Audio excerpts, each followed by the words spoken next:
Oke, selamat datang kembali di channel analisis laporan keuangan oleh Edwin. Hari ini saya mau bahas PGEO, Pertamina Geothermal Energy gitu. Jadi saya sebenarnya belum pernah sebenarnya melihat isi dari laporan keuangan PGEO. Jadi ya sekarang jadi kesempatan nih buat lihat dalamnya. Oke, jadi kita disclaimer dulu ya. Video ini disusun oleh saya sendiri, Edwin, untuk tujuan berbagi analisis laporan keuangan saham dari sudut pandang saya pribadi gitu. Jadi isi pemaparan materi ini hanyalah sifatnya ya edukasi, informasi umum saja gitu. Jadi bukan rekomendasi investasi dan tidak dimaksudkan untuk ajakan beli atau jual atau hold suatu saham yang disebutkan gitu ya. Nah, setiap keputusan investasi nanti adalah tanggung jawab masing-masing individu ya. Jadi teman-teman harus riset mandiri, analisis lebih dalam atau konsultasi dengan penasihat keuangan profesional yang punya lisensi bila diperlukan gitu. Oke, jadi untuk PGEO kita harus menilai 3 kriteria utama dulu yang biasa saya gunakan gitu ya. Apa aja kriterianya? Yang pertama adalah perusahaan yang membagikan dividen. Kenapa harus perusahaan ini harus membagikan dividen? Karena perusahaan yang membagikan dividen adalah perusahaan yang terbukti mencetak untung dan untungnya itu disisihkan oleh perusahaan untuk para pemegang saham gitu. Jadi kita mendapatkan hasil nyata, bukti nyata kalau perusahaan ini menghasilkan keuntungan. Jadi kalau misalnya ada perusahaan yang nggak pernah bagi dividen gitu, atau mungkin di berita mungkin sahamnya untungnya besar tapi nggak bagi dividen gitu. Nah itu tanda tanya gitu ya. Takutnya gitu kalau misalnya nggak bagi dividen, takutnya kondisi bisnisnya mungkin lagi nggak sehat-sehat aja ya, terutama bagian arus kasnya gitu. Atau kalau perusahaan itu ya memang mungkin cuman untung-untungan aja di atas kertas gitu ya. Jadi nggak ada hasil nyata yang terlihat gitu.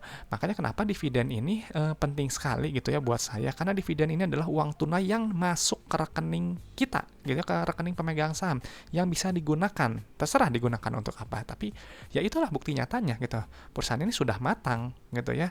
Jadi dengan membagikan dividen gitu kita bisa melihat gitu mana perusahaan yang benar-benar untung dan mana yang kutip untung gitu. Tentunya untuk membayar dividen ini perusahaan harus memiliki kondisi bisnis yang sehat gitu, nggak cuman dari profitabilitas aja gitu ya untung besar, tapi juga dari manajemen arus kasnya gitu kan, perlu uang tunai untuk dibagikan ke dalam dividen. Nah jadi memang perusahaan yang bagi dividen juga dia peduli sama kita gitu ya, jadi nggak lupa gitu tentang sama modal yang kita setor gitu. Nah jadi pastikan teman-teman sebelum beli gitu ya, sebelum beli perusahaannya, pastikan teman-teman itu membeli di bawah nilai wajarnya atau under value. Jadi jangan sampai teman-teman beli di harga yang premium yang mahal sekali gitu ya. Karena nanti rawan koreksi gitu. Takutnya yang tadinya harusnya murah gitu, tapi teman-teman malah belinya di harga atas, jadinya nyangkut gitu, jadi akan mengalami capital loss gitu. Itu juga kita bisa hindari gitu. Jadi ya teman-teman harus ya hitung dulu lah nilai wajarnya berapa gitu. Jadi apa yang selalu lakukan ini gitu dari 2016 sampai sekarang ya pakai common sense aja gitu ya, pakai akal sehat aja gitu. Dan buat teman-teman juga pastikan sebelum Anda membeli saham gitu, teman-teman harus menggunakan akal sehat Anda ya. Gunakan analisis Anda gitu, jangan ikut-ikutan teman, jangan FOMO gitu ya. Pokoknya harus menggunakan pikiran Anda gitu ya, harus matang gitu. Jadi tadi karena disinggung nilai wajar gitu, saya memang metode saya ini mengikuti konsep value investing gitu ya. Jadi beli murah ya sama sih, beli murah jual mahal gitu, tapi kalau konsep value investing sudah ada nilai value yang dihitung dulu gitu ya. Nah value-nya dari mana? Kalau saya pakai PBV aja gitu ya. Jadi misalnya membelinya kan harga sahamnya di bawah PBV gitu. Misalkan belinya di PBV 0,9, ya potensi profit saya di 11%. Kalau belinya di PBV 0,7, ya potensi profitnya 42% gitu. Kalau belinya di PBV 0,5, untungnya 100% gitu. Jadi memang saya nggak ngincar yang multi bagger, ya yang masuk akal aja, yang wajar-wajar aja gitu. Tapi kalau misalnya dapat bonus yang multi bagger, ya itu rezeki gitu ya. Jadi memang teman-teman ya tadi kembali membeli di bawah nilai intrinsic value gitu ya, di bawah gitu. Misalnya teman-teman belinya di 0,9 gitu ya, atau 0,8, mulai cicil beli aja gitu ya. Saya cicil beli gitu, nanti ketika seiring berjalannya waktu harganya naik nih mendekati si nilai wajarnya, nah baru take profit gitu. Kalau atau memang perusahaannya sangat bagus, di hold lebih lama juga nggak masalah gitu ya. Jadi si prinsipnya ini, value investing ini ya, kalau saya fleksibel gitu, kalau memang harus take profit ya take profit aja gitu ya, nggak harus yang saklek gitu. Nanti memang disesuaikan dengan kondisi pasarnya aja kayak gimana gitu ya. Nah, jadi untuk teman-teman ya harus memahami prinsip dasar investasi gitu. Apa sih prinsipnya yang umum tuh ya harus sabar gitu ya, dan orientasinya pada jangka panjang, nggak jangka pendek. Ingat gitu ya, harus jangka panjang gitu karena apa perusahaan itu perlu waktu gitu ya, perlu waktu untuk berproses gitu. Jadi harganya nanti mengikuti gitu. Makanya kenapa teman-teman ya ini harus fokusnya pada value. Misalnya seperti saya nih, saya pakai PBV ya, pakai PBV itu kan rasio dari harga dibanding dengan book value atau nilai buku perusahaan. Nah, kalau teman-teman jangka pendek, fokusnya nanti akan ke price, berubah setiap hari, berubah setiap detik, apalagi pada saat jam perdagangan gitu ya, baik sesi 1, sesi 2. Nah, tapi kalau teman-teman fokusnya pada value gitu, nggak cuma book value, misalnya teman-teman pakai value yang lain gitu ya, terserah, metodenya bebas. Itu kan berubahnya setiap 3 bulan sekali. Kenapa? Karena biasanya value itu dihitung dari laporan keuangan yang terbit gitu ya. Dasarnya pasti dari laporan keuangan, baru nanti pakai proyeksi-proyeksi kalau memang pakai proyeksi gitu. Cuman kalau saya nggak suka pakai proyeksi ya, karena sifatnya terlalu subjektif gitu, banyak variabel yang susah lah gitu ya. Jadi saya pakainya pasti-pasti aja. Oh, misalnya PBV gitu. Memang betul gitu ya, PBV banyak value trapnya. Jadi makanya kenapa ya di filternya lewat ini gitu ya, bagi dividen sama kondisi bisnisnya sehat yang nanti tercermin dari apa, laporan keuangannya gitu. Makanya kenapa saya fokusnya hanya pada analisis laporan keuangan gitu. Kenapa? Karena harga saham itu nanti pada akhirnya akan mencerminkan kinerja fundamental perusahaan ya secara keseluruhan gitu. Dalam jangka panjang, ingat, dalam jangka panjang gitu. Karena biasanya mungkin apa yang ada di berita itu biasanya mereka kayak pengen cepet-cepet gitu ya. Padahal itu harus jangka panjang gitu. Karena harga itu akan bereaksi terhadap value atau terhadap biasanya laporan keuangan yang terbit setiap 3 bulan sekali gitu. Jadi jangan kaget ketika misalnya ada perusahaan yang baru nih rilis laporan keuangan, terus labanya melejit, terus tiba-tiba hari berikutnya harganya langsung naik ya, karena dia bereaksi terhadap ini kinerja fundamental gitu. Jadi mindsetnya ya teman-teman boleh diubah gitu kalau memang mau pendekatannya investasi gitu. Nah, makanya juga di satu sisi juga banyak juga perusahaan yang harganya 50 gitu ya. Kenapa harganya 50? Ya karena memang perusahaannya bermasalah gitu ya. Anda buka aja LK-nya gitu ya, laporan keuangannya pasti polanya sama gitu. Jadi ya itulah dalam jangka panjang gitu. Nah, jadi makanya kenapa harus wajib memahami laporan keuangan gitu ya. Mau neraca, laba rugi, haruskah semuanya ini harus dipahami. Jadi nggak cuma hafal saja gitu. Karena ini semuanya berkaitan dan memiliki makna satu dengan yang lainnya. Nah, jadi gitu ya, dari 3 laporan keuangan ini gitu ya, nanti itu kan memang banyak pos keuangan, banyak rasio keuangan gitu ya, tapi saya hanya pakai yang menurut saya penting aja gitu, favorit saya aja gitu. Karena apa? Setelah ditelisik gitu ya, nanti akan muncul 7 ciri perusahaan yang sehat gitu, yang layak diinvestasikan. Ini versi saya gitu ya, versi saya. Yang pertama gitu ya, apa? Bisnisnya sehat, menghasilkan uang kas nyata. Iya dong gitu ya. Bisnisnya bagus, profit, arus kasnya bagus ya, manajemen kasnya. Nanti bisa bayar dividen tuh. Dari mana ya ini? Dari indikator ini, CFO, receipts-nya, gross profit-nya, net income-nya gitu ya. Terus juga punya likuiditas yang bagus dan keberlangsungan operasi yang lancar gitu. Adanya tersedianya uang kas gitu dan lain-lain ya gitu. Yang pastinya tadi harus bisa bayar dividen gitu ya.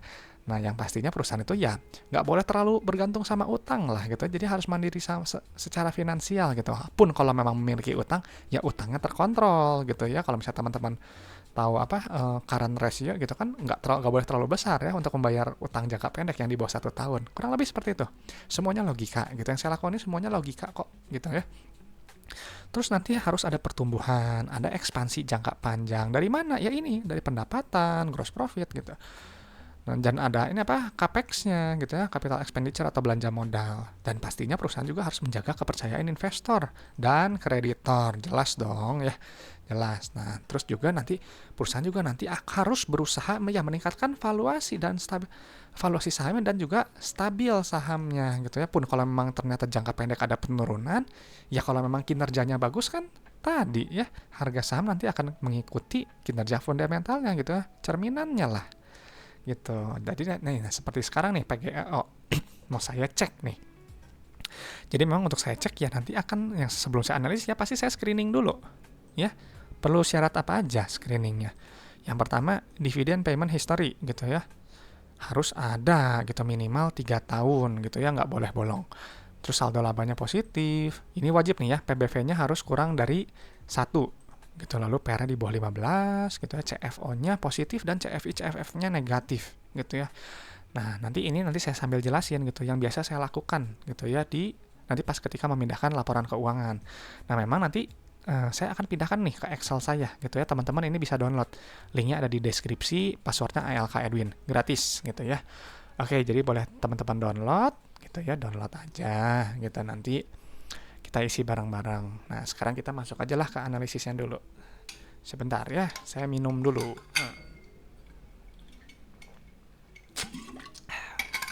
Oke, PGEO. Jadi untuk PGEO gitu ya, kita tadi harus cek apa? Ininya ada screening checklistnya nih. Yang pertama ada dividen payment history-nya. Dari data yang udah saya cari, ini 3 tahun terakhir udah bagi dividen nih. Bagus gitu ya, nggak bolong-bolong. Artinya perusahaan ini menghargai pemegang sahamnya. Bagus dong dia ingat ya.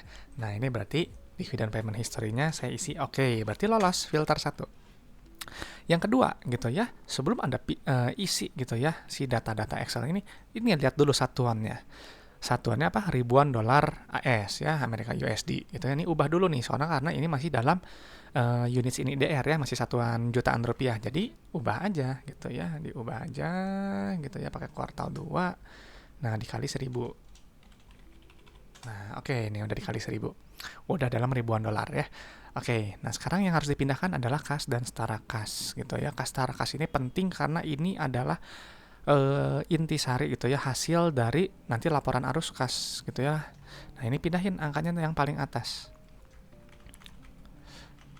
Nah, kenapa uang kas ini penting gitu ya? Kalau saya suka mengibaratkan perusahaan itu yang sederhana aja gitu ya, meskipun saya nggak tahu nih perusahaan ini bisnisnya apa gitu ya. Karena intinya kan perusahaan itu ya ada yang namanya operasional, harus mencetak untung. Nah, kita harus berpikir sederhana gitu.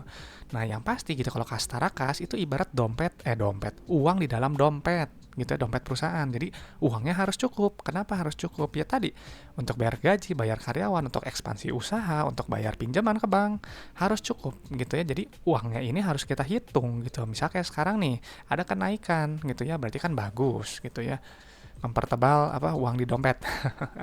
Setelah itu langsung loncat nih. Liabilitasnya sih kalau saya nanti aja ya, nggak dilihat gitu. Yang penting screeningnya dulu. Nah, langsung lanjut ke ekuitas ya. Di ekuitas ini yang terpenting adalah saldo labanya ya. Ini saldo labanya langsung dipindahin nih. Angkanya yang ini, yang sudah ditentukan dan yang belum ditentukan. Nanti kalau udah dijumlah, setelah datanya diisi, nanti keluar totalnya berapa gitu ya, total akhirnya gitu. Cuman yang penting intinya dari saldo laba itu nilainya harus positif gitu ya. Kenapa harus positif? Karena artinya perusahaan ini telah terbukti untung. Jadi maksudnya saldo laba apa? Misalnya gini nih, total saldo labanya 260.000 kali 1000 USD ya, atau ginilah kita sederhanakan aja, misalkan total saldo laba sekian ya, 264.000. Artinya apa? Perusahaan ini dari pertama kali beroperasi, pertama kali berdiri sampai laporan keuangan ini terbit itu sudah menghasilkan profit sebesar ini, 264.000 kali ribuan dolar segini gitu. Jadi perusahaan ini memang terbukti untung gitu ya. Kalau memang rugi melulu, ini pasti defisit gitu ya. Jadi kadang teman-teman harus hati-hati mencermati berita. Kalau misalnya ada yang bilang perusahaan yang buruk gitu tiba-tiba mencetak untung, cek dulu saldo labanya. Karena saldo labanya ini kalau masih negatif ya artinya perusahaan itu masih rugi gitu ya. Buat apa beli perusahaan yang rugi terus gitu? Maksudnya terlepas dari harganya, misalnya harganya mau digoreng naik, saya nggak peduli. Saya nggak peduli ya. Yang penting saya membeli perusahaan yang baik. Dari awal pendekatannya memang seperti itu gitu. Nah, setelah saldo laba gitu ya, langsung pindah ke ini, ekuitas ya. Nah, angkanya yang ini. Masukin juga KNP-nya ya, kepentingan pengendalinya. Nah, ini kita pindahin ya.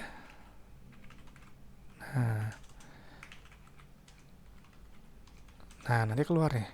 Dari sini langsung keluar tuh, lihat nih. Ini perusahaan ini aduh masih kecil ya gitu. Masih gini. Ini ada rasio saldo laba terhadap modal awal, masih 0,16 gitu ya. Ini ibaratnya gini. Nih ya, nih teman-teman bisa lihat nih. Modalnya ini berapa nih? 1,4 tambah 1 ya. Modalnya 1,5 juta. Baru menghasilkan total keuntungan 264. gitu. Masih kecil gitu, masih belum balik modal gitu, masih 0,15 dari modal awal gitu. Jadi ini perusahaan bisa dianggap menurut saya masih berkembang gitu ya, belum matang. Karena kalau yang udah matang, tapi ini bagus nih ya karena dia bagi dividen. Kalau perusahaan yang matang gitu ya, ya setidaknya ya selain bagi dividen, ininya juga nih eh, salah rasio saldo laba terhadap modal awalnya ya setidaknya satu lah gitu. Maksudnya gini, kalau misalnya depositnya gitu modal awal 1,4 ya udah menghasilkan untung 1,4 juga gitu kan, artinya udah balik modal gitu. Tapi ini perusahaan tetap bagus di mata saya. Kenapa? Meskipun ini keuntungannya masih sedikit gitu ya, tapi udah rutin bagi dividen gitu. Ini green flag sekali gitu ya. Contoh perusahaan yang sangat baik dan peduli pada pemegang sahamnya. Oke gitu. Tapi sayang sekali nih ya. Sayangnya kenapa? Lihat PBV-nya, tuh PBV-nya 1,82 gitu ya. Jadi masih ke premium, masih terlalu mahal gitu. Jadi ya buat saya jadi nggak menarik gitu ya. Nah tapi kita langsung lanjut ke laporan laba rugi. Nah di laporan laba rugi ini gitu ya, yang terpenting itu hanya 3, revenue, gross profit, dan net profit gitu ya. Kenapa revenue nih? Revenue ini atau total sales atau net sales gitu, ini angka yang paling atas ya, pindahin aja. Nah, kenapa revenue ini penting gitu ya? Semakin revenue meningkat, artinya semakin relevan barang atau jasa yang Anda jual gitu. Kalau makin banyak orang yang pakai gitu ya barang Anda atau jasa Anda. Jadi maka adanya pertumbuhan perusahaan. Jadi penting sekali pendapatan itu bagusnya ya tiap periode naik terus lah gitu ya, atau setidaknya stagnan lah gitu ya, jangan sampai turun atau turunnya terlalu jomplang, atau yang lebih parah adanya tren turun dari periode sebelumnya gitu. Kalau misalnya ada penurunan terus menerus gitu, artinya perusahaan itu udah nggak relevan lagi produknya, makanya customer juga udah malas belinya gitu. Sederhanakan aja gitu ya. Lalu berikutnya di ini gross profit ya, angka yang ini. Jadi revenue itu nanti dikurangi oleh harga modal ya, udah dikurangi harga modal, nanti keluar laba brutonya. Nah, kenapa laba bruto penting gitu? Karena laba bruto ini gitu menunjukkan keunggulan dari produk gitu ya. Gitu ya. Nah, ini kan tuh. Kalau misalnya gini, teman-teman beli kopi yang satu harganya 10.000, yang satu 100.000 gitu, padahal modalnya cuman 5.000 gitu. Kalau teman-teman beli yang 100.000, kenapa gitu beli yang 100.000? Pasti ada keunggulan kompetitif dari produknya. Nah, itu yang dilihat gitu ya. Itulah nanti bisa melihat dari GPM-nya. Ini nih, GPM-nya tuh semakin dia tinggi itu, ini bagus nih, di atas 50%. Artinya produknya ini punya keunggulan kompetitif gitu ya. Produknya bagus, dia bisa stand out di pasar gitu. Orang rela keluar kocek lebih dalam buat pakai produknya atau jasanya gitu ya. Karena kan nanti GPM ini nanti dikurangin tuh. Kalau dikurangin beban lain-lain bla bla bla bla bla, nanti keluarlah angka final dari laporan laba rugi, yaitu adalah laba bersih. Nah, ini nih. Laba tahun berjalan yang dapat diatribusikan kepada pemilik entitas induk yang ini. Cuma memang ini labanya turun ya, turunnya sepertiga ya, ada ya sepertiga tuh. Tapi nggak apa-apa gitu. Nanti teman-teman bisa cek di sininya, kenapa ya beban kok bisa turun banget gitu ya. Ternyata mungkin ada ini nih. Nah, ini nih. Oh, ada selisih kurs. Ya udah, kalau selisih kurs mah berarti nanti bisa disesuaikan aja gitu ya kan. Kurs itu kan kadang menurut saya nggak real gitu ya. Oke, kurang real lah. Nah, nanti keluar nih. Udah keluar. Nah, ini keluar nih. PER-nya 25. Tuh, nggak lolos screening. Artinya perusahaannya terlalu mahal gitu. Karena saya mencari PER yang di bawah 15. Atau kalau lebih bagus di bawah 10. Gitu ya. Jadi PER ini adalah jumlah waktu dalam tahun untuk balik modal. Kata sederhananya begitu. Jadi kalau misalnya PER-nya 25 nih, teman-teman beli, diharapkan balik modal itu setelah 25 tahun. Gitu ya. Lama sekali gitu. Itu kalau misalnya laba per sahamnya masih tetap. Nah, makanya cari yang PER-nya kecil. Saya sih cari yang prefernya di bawah 10 ya. Ini berarti nggak lolos screening. Pak, kalau nggak lolos screening gimana? Ya udah, close aja laporan keuangannya. Gitu ya, cari aja saham lainnya, jangan dipaksain.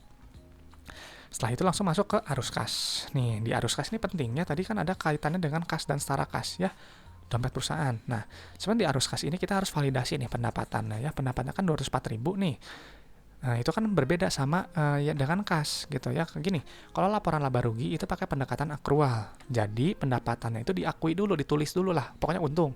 Tapi uang diterimanya ya nanti terserah gitu, mau customer DP dulu gitu ya. Ya udah kita terima DP-nya aja. Nah, tiap uang yang diterima itu yang disebut dengan ini receipts ya, atau penerimaan uang kas. Nah, ini nih, penerimaan kas dari pelanggan tuh yang paling atas. Nah, kita lihat nih. Nah, ini bagus. Nih ya, tuh, kita pindahin angkanya yang paling atas. Nah, lihat nih, ini tinggi sekali nih, 183%. Artinya, perusahaan ini dapat memanage uang kas dengan baik tuh. Mungkin ada piutang yang bisa ditagih lebih banyak, makanya dia tertulisnya pendapatannya 204.000, tapi terima uangnya 375 gitu ya. 175-nya dari mana ya? Dari mungkin piutang-piutang yang nggak tertagih sebelumnya gitu ya, masih mandek, sekarang udah ditarikin nih, sekarang dapat nih uangnya gitu. Jadi kadang lihat ini harus sinergi ya. Jadi hati-hati kalau misalnya lihat yang untung tapi penerimaan kasnya sedikit ya, pendapatan tinggi tapi penerimaan kasnya sedikit, bisa jadi si customer itu hanya kebanyakan DP gitu ya, uangnya jadi lama-lama nggak tertagih sama perusahaan gitu. Jadi ya memang melihat nanti manajemen arus kas ya, manajemen pengelolaan piutang usaha, gampangnya sih kayak gitu ya kalau saya mikirnya. Nah sekarang setelah gitu kita cek nih, ada 3 ya, operasi, investasi, pendanaan. Jadi uang kas itu dibagi menjadi 3 gitu untuk aktivitas ini aja. Kalau operasi pakai angka yang ini ya, pindahin dulu. Operasi itu apa sih gitu ya? Ya operasi ini ya seputar operasional perusahaan, apa aja gitu ya. Tuh bayar supplier, bayar pajak, bayar karyawan, bayar gaji, bayar ya seputar operasional aja gitu ya. Jadi uangnya udah diterima nih 375. Bayar untuk operasional sekian. Nah, lalu bayar untuk aktivitas investasi gitu ya. Untuk apa nih? Untuk belanja modal atau ekspansi. Tuh nilainya negatif nih, bagus. Jadi yang bagus itu nilainya negatif.